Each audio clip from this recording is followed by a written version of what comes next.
Eat it, Oluchi! Adaora's voice rang out, sharp and mocking. She leaned forward, her wrapper rustling, her gold bangles clinking like chains.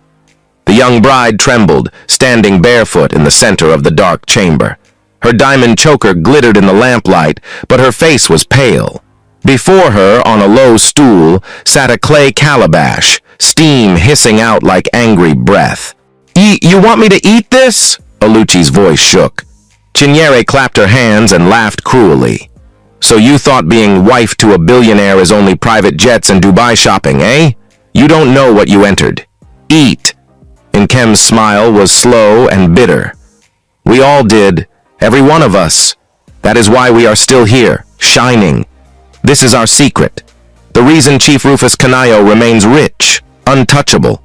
You wanted his wealth, now swallow his truth. The lid lifted. The smell struck her throat like fire. Inside was a thick black concoction, slimy, alive, shifting as if breathing. The steam curled into her face and her stomach lurched. I can't, Oluchi whispered, shaking her head violently. Adaora hissed. Then die. The soil behind this mansion is full of those who refused. Beautiful, foolish girls like you. Eat or join them. The chamber doors opened. Chief Rufus Kanayo entered, bare chest, gold chains gleaming, wrapper tied at his waist. His eyes pinned Oluchi to the floor. His voice was low, but it filled the room like thunder. You wear my name now. That name is not free.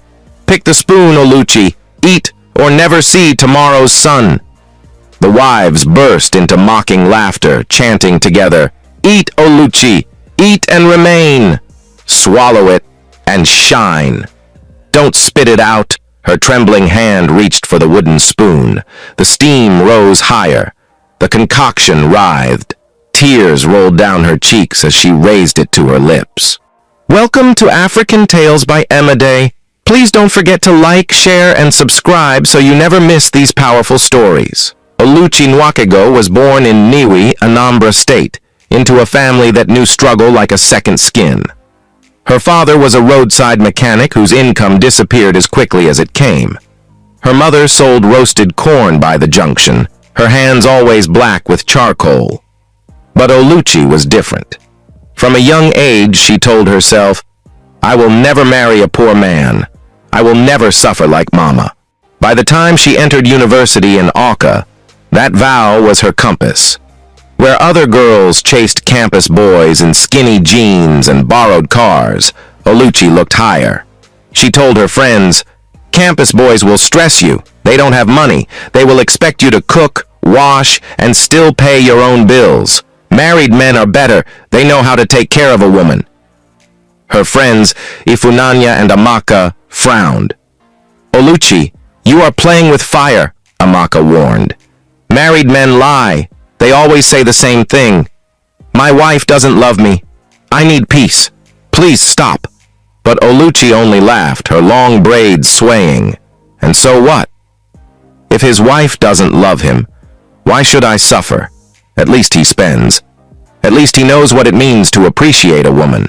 By her second year, Oluchi was already known as Madam Big Girl. Men in tinted SUVs picked her up at the hostel gate. She returned with shopping bags and expensive perfumes. While other students struggled to recharge 200 Naira cards, Oluchi's phone buzzed with bank alerts. To her, it was not shame. It was strategy. The day she met Chief Rufus Kanayo, her life tilted. It was at a high-class wedding in Onitsha, filled with politicians, businessmen, and musicians. Chief Rufus entered the hall like royalty. His white agbada flowed, his gold wristwatch sparkled, his entourage followed behind like soldiers. People stood to greet him. Women whispered his name. Oluchi caught his eye while dancing. Later, an aide walked up to her. Madam, Orga wants to see you. When she reached his table, Chief Rufus studied her quietly, then smiled. You are Oluchi, right? Yes, sir. He leaned closer. You look like a girl who hates poverty. She smiled. Yes, sir. With all my heart. He laughed, a warm, rich laugh. Good. I like that. From that night, her life began to change. Chief Rufus showered her with gifts, phones, handbags, cash. He sent money to her parents. He paid her younger brother's school fees. He even helped her mother expand her corn business into a proper shop. He was sugar-coated, careful with his words. "My wives," he said one evening over dinner, "they don't care about me. They only care about the money, the houses, the cars. But you, Oluchi, you are different. You remind me of when I was younger. You give me peace." Oluchi's heart swelled. When she told her friends, Ifunanya shook her head. "Oluchi, this is a trap. Don't let his money blind you." Oluchi snapped back. "Blind me? You don't understand. He loves me. He cares about my family. Tell me, when last did your boyfriend buy you even one bag of rice?" Amaka sighed. "He is a married man with 3 wives already. Oluchi, use your sense." But Oluchi had her answer ready. 3 wives, 4 wives, even 10, am I the first? As long as he treats me well, who cares? The more she saw him, the more she was convinced. Chief Rufus was generous, soft-spoken and full of promises. He called her my peace, told her she was his escape from stress, and promised her a life of comfort beyond imagination. One evening, as they sat on the balcony of one of his guest houses, he held her hands. "Oluchi," he said softly, "I want you to be my wife." Her eyes widened. "Me?" "Yes. You are young, fresh, different. You are not like the others. You are the joy I've been looking for. Marry me, Oluchi, and I promise you, your family will never lack again." Oluchi's heart pounded. She didn't think of the wives at home. She didn't think of the whispers in the university. She thought of her poor parents finally living well, her siblings going to the best schools, and herself living in wealth beyond her imagination. "Yes, Chief," she whispered. "I will marry you." When she told her parents, her mother clapped her hands with joy. "My daughter, God has done it. Don't listen to people. Let them laugh. Tomorrow they will envy us." Even when neighbors mocked, "Ah, so your daughter has married her father's age mate," her mother replied, "At least my daughter will never suffer like me." Oluchi didn't mind the gossip. She didn't mind that Chief Rufus was old enough to be her father. She didn't mind that he already had 3 wives. All she saw was money, security, and a future wrapped in gold. But what she didn't know was that every diamond in Chief Rufus Canayo's house had been paid for with something darker than money. And soon, she too would be forced to pay her own price. The talk of the entire town was about one thing: Oluchi's wedding to Chief Rufus Canayo, one of the richest men in Anambra State. In school, her classmates mocked her openly. "Oluchi, how can you marry a man old enough to be your father? Is money everything? What about love?" But Oluchi only smiled and replied with confidence. "Love cannot pay rent. Love cannot buy a car. Love cannot send my brothers abroad. If you like, laugh at me now. Tomorrow you will bow when my convoy passes." Her words shut them up, but also fueled more gossip.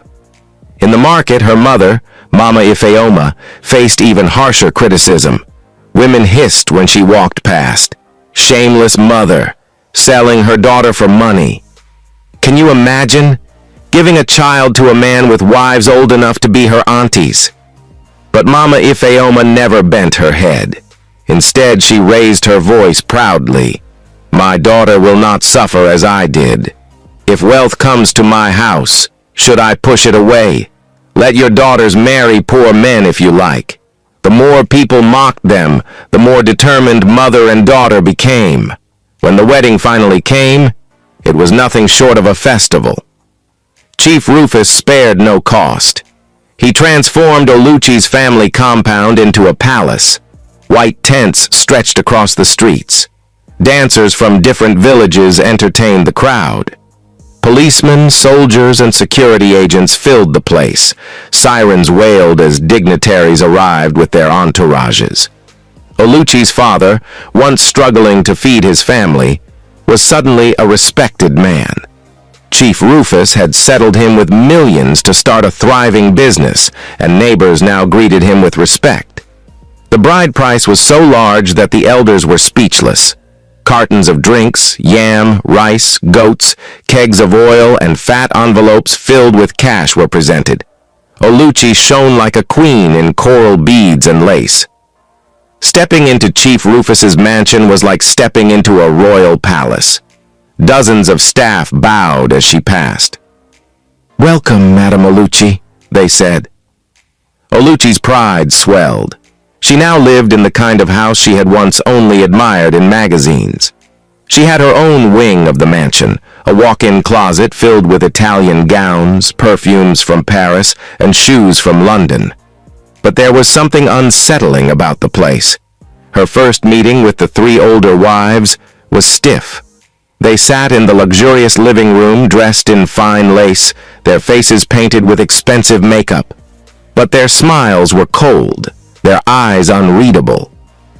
"Welcome, Oluchi," said Adaora, the first wife. Her tone was polite, but her eyes held no warmth. "Yes, welcome," added Chinyere, with a faint, knowing smile. Nkem, the third wife, said nothing, only nodded slowly, her gaze heavy on Oluchi. Oluchi tried to lighten the mood, but none of them laughed. None congratulated her.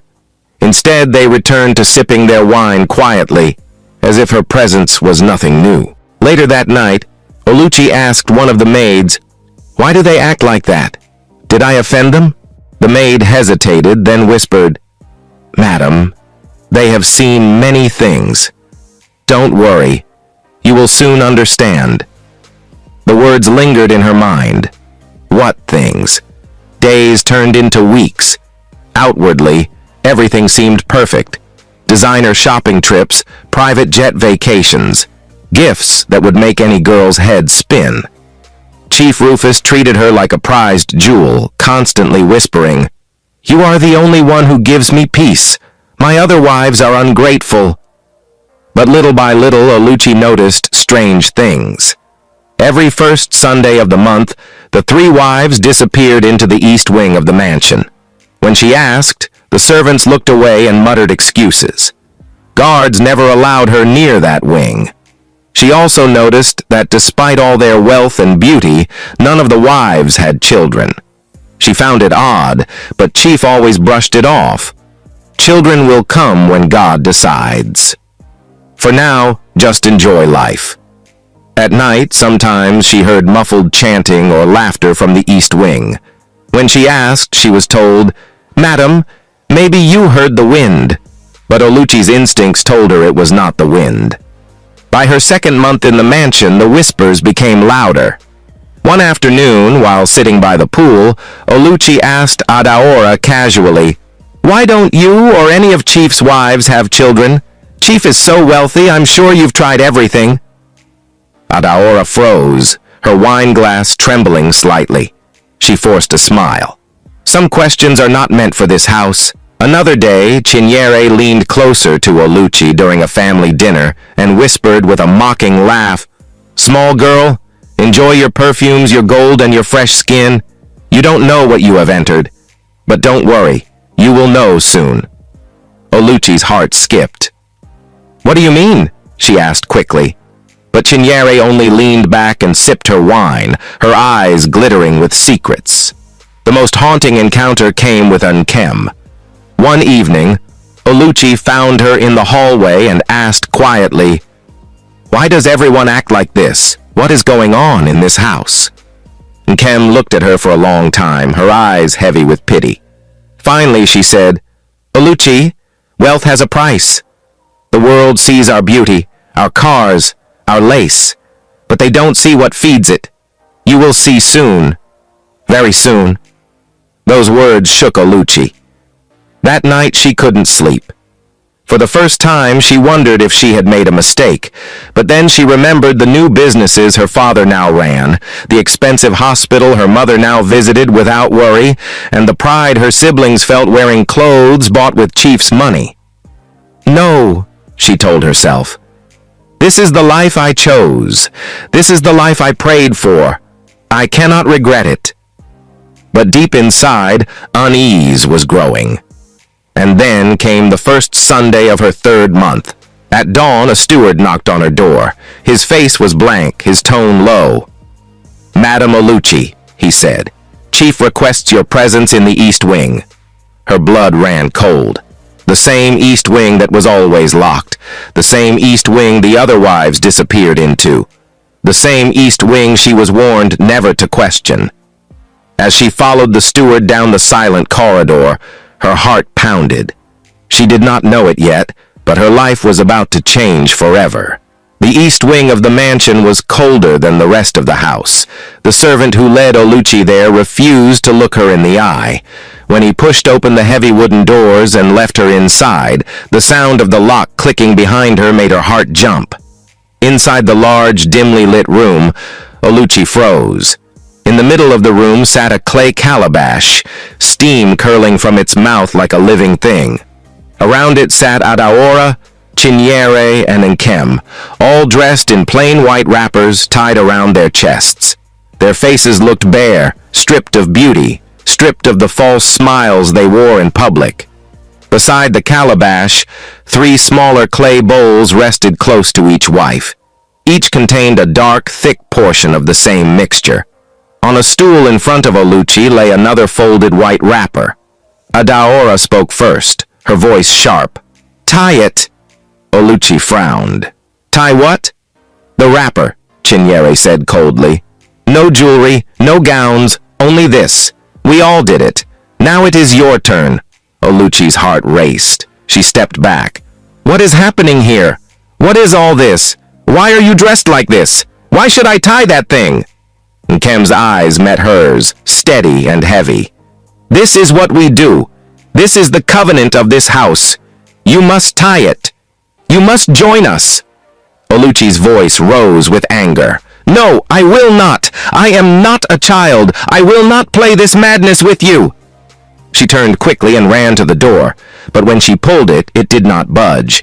She pulled harder, her hands shaking. "Open! Somebody open this door! Chief! Chief!"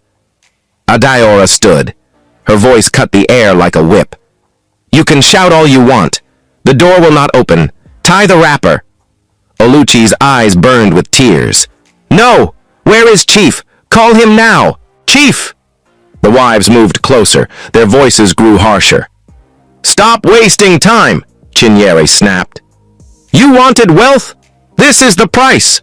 Adaora barked. "Sit down and tie it, girl, before you bring death on yourself," Nkem commanded. Oluchi screamed and struggled, but the 3 wives cornered her. After a long struggle, they forced the white wrapper onto her, dragging off her jewelry, wiping off her makeup with a wet cloth until she looked plain like them.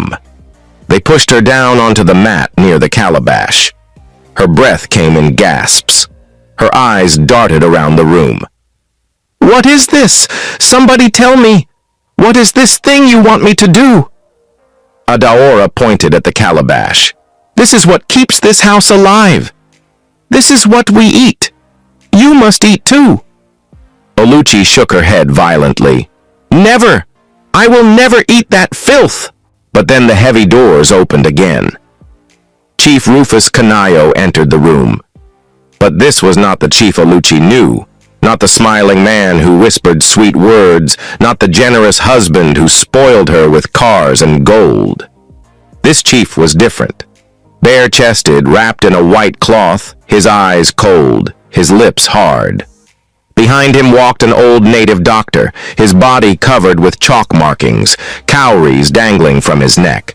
Oluchi's tears flowed freely. "Chief, thank God you are here. Please tell them to stop this. Please, save me." But Chief did not smile. His face was stone. His voice was colder than ice. "Oluchi, no one is hurting you. What you see here is the truth of this house. The wealth you and your family enjoy is not from politics alone. It is from sacrifice. It is from covenant. You wanted this life. Now you must eat." Oluchi's lips trembled. "No, Chief, please, not this. I will not eat that thing. Please." The native doctor stepped forward, his voice deep and commanding. "Girl, listen well.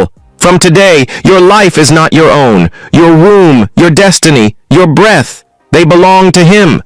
If you ever try to leave this marriage, you will die. If you ever try to tell anyone, you will die. If you spit this out, you will die. Adaora lifted her own bowl, swallowed a portion, and looked Oluchi in the eye. We all ate. That is why we are still alive. Do the same. Chinyere pushed a clay bowl towards her. Eat and live. Nkem's voice was low but stern. Refuse and die tonight. Oluchi shook her head, sobbing. She turned to Chief, desperate. Chief! You said you love me. You said I am your peace. Please, don't make me do this, please. Chief's eyes did not blink. Love does not feed wealth. Covenant does. Eat. Her hands shook violently as the bowl was forced into them. The smell stabbed her throat. She cried louder. No! No, I cannot! The native doctor raised a staff, his eyes burning. Eat, or your body will lie in the backyard before dawn. Oluchi's strength broke. Shaking, trembling, crying, she lifted the spoon. The wives leaned forward, their eyes fixed on her. Slowly, with tears pouring down her face, she swallowed. It was bitter, slimy, crawling on her tongue like something alive. Her stomach lurched. She gagged, but Adaora's voice hissed, Swallow, or die! She forced it down, choking, her chest heaving. When she dropped the spoon, the wives nodded silently. The native doctor touched her forehead with chalk and muttered incantations. Then Chief spoke again, his voice final. From today, you belong to me. Your destiny is mine. Your silence is your survival. Break it, and you die. Oluchi fell to the floor, weeping uncontrollably. From that night, Oluchi's life changed completely. She smiled in public, wore diamonds, waved like a queen. But behind her smile was sorrow. Every day she cried in her chambers, cursing the day she chose wealth over peace. She remembered Chief's warning, if she ever told anyone, she would die. If she ever tried to run, she would die. She would never have children, for her womb had been used to renew his wealth. The truth crushed her. Each time she saw women in the market carrying babies, her heart bled. She was rich, but empty, beautiful, but barren. Every quarterly ritual she was summoned with the wives. They tied the white wrappers, sat around the calabash, and ate again. Each time she swallowed, her hatred for Chief grew. The wives had already surrendered. Adaora wore her diamonds with pride. Chinyere laughed bitterly at parties, and Nkem prayed silently in corners. They had accepted that their wombs and destinies were gone. They would enjoy the wealth and wait for the end. But Oluchi was different. She refused to accept her fate. When her mother visited, Oluchi cried in her lap. Mama, I want to leave this marriage. But Mama Ifeoma only stroked her hair and said, My daughter, endure. Look at what this man has done for us. People will laugh if you leave. Stay. Enjoy the wealth. Suffering is everywhere, but wealth is rare. Oluchi bit her lips, holding back the truth. She wanted to scream, Mama, I can never have children. Mama, my life is tied to a curse. But she remembered Chief's warning. If she spoke, she would die. So she kept quiet.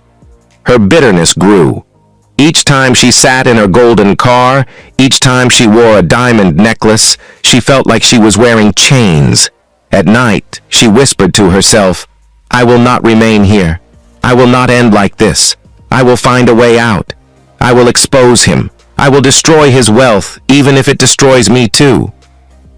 And from that night, Oluchi began to plan. The memory of the night Oluchi tied the white wrapper and swallowed the bitter mixture marked a turning point in her life. She sat on the edge of her bed afterward, trembling, the taste of the strange concoction still burning her throat. Her co-wives had told her the truth in whispers that sounded like curses. Now, you belong to the covenant. Your future as a mother is gone. Your destiny is bound to Chief's wealth. If you ever speak of this, you will not live to see another sunrise." The words echoed in her head for days, haunting her like shadows. She had once dreamt of a home filled with laughter, children playing in the courtyard, and her mother rocking grandchildren on her lap. Now those dreams had been snatched away, but inside her heart, a small fire refused to die. She told herself, "Even if I can never be a mother, I will not remain in this prison forever. I will not die in silence. If it means destroying everything, then so be it." That fire gave her strength. She began to watch closely. The guards, the calabash, the native doctor's visits. Every detail became a clue. She was still afraid, yes, but fear could no longer stop her. Everyday life in Chief Rufus Canayo's mansion was a performance.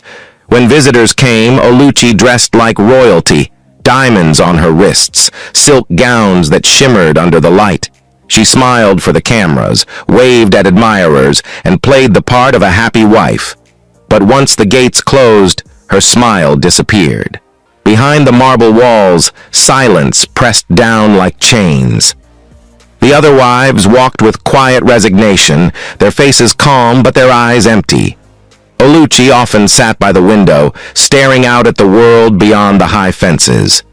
She longed for freedom. But the memory of that locked door, that clay calabash, and Chief's cold voice kept her paralyzed. Each time her mother visited, Oluchi wanted to scream the truth.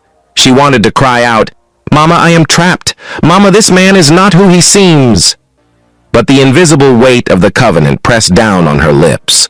All she could whisper was, "Mama, I want to leave this marriage." Her mother, blinded by wealth, always replied, "My daughter, endure. Do you want people to laugh at us? Do you want them to say we gave up wealth after it found us? Be strong. The life of a rich man's wife is not always sweet, but you must endure." Those words broke Oluchi's heart. Her own mother could not see her pain. The very person she hoped would save her encouraged her to remain bound. At night, when she lay awake in her silk bed, she whispered to herself, "If Mama cannot save me, then I must save myself. I will not let my life be wasted like theirs." The covenant continued. Every few months, the wives were called again. White wrappers, locked doors, the clay calabash, the bitter mixture that chained them tighter each time. But with each ritual, Oluchi's anger grew. She refused to let her soul die quietly like the others. She began to plan. One afternoon, she watched as two servants carried the clay calabash out of Chief's private chamber. She noticed the way they handled it carefully, almost fearfully. She noticed where they took it. A locked storeroom at the far end of the mansion. "That calabash," she thought. "It is the key. If I can destroy it, maybe I can break free." She began to test her boundaries. She pretended to wander the mansion aimlessly, learning which corridors were guarded and which were not. She befriended a young maid, offering her small gifts to gain her trust. She even tried slipping questions into casual conversations with Adaora and Halima, but they only looked at her with pity. "Stop fighting," Adaora warned one night. "The covenant cannot be broken. Many before you tried, and they disappeared. If you want to live, accept your fate." But Oluchi shook her head. "I will not accept. Even if it costs me everything, I will not die here." She no longer cried at night. Instead, she lay awake, eyes burning in the dark, plotting. She thought of fire. She thought of escape. She thought of the day she would see Chief's empire crumble. She had lost her future as a mother, but she had not lost her will to fight. And with that dangerous resolve, Oluchi stepped onto a path that could either save her life or end it in a way she could never imagine. Oluchi's heart had hardened like stone. Each quarterly ritual tightened the chains around her, but instead of killing her spirit, it sharpened her determination. She knew the calabash was the key. Every time it appeared, she studied it carefully. the carvings on its sides, the strange way the oil lamps flickered whenever it was uncovered.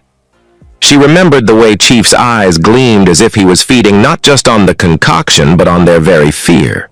One late evening, while wandering the mansion corridors, she noticed something strange. A small wooden door at the far end of the east wing, almost hidden by curtains.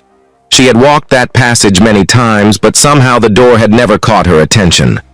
When the guards dozed off, she slipped closer. The door was locked, but she pressed her ear against it. Inside, she heard faint murmurs, chants in a language she didn't understand, then silence. Her heartbeat raced. That room, she knew, was where the secret lay. That night, she whispered to herself in bed, "If I can destroy whatever is in there, I can break free. I must be brave. I must." Weeks later, an opportunity came. Chief traveled abroad for a political meeting, leaving the mansion less guarded than usual. The wives were restless, but Oluchi's mind was sharp. She bribed the young maid she had befriended, and together they sneaked toward the east wing. The maid trembled.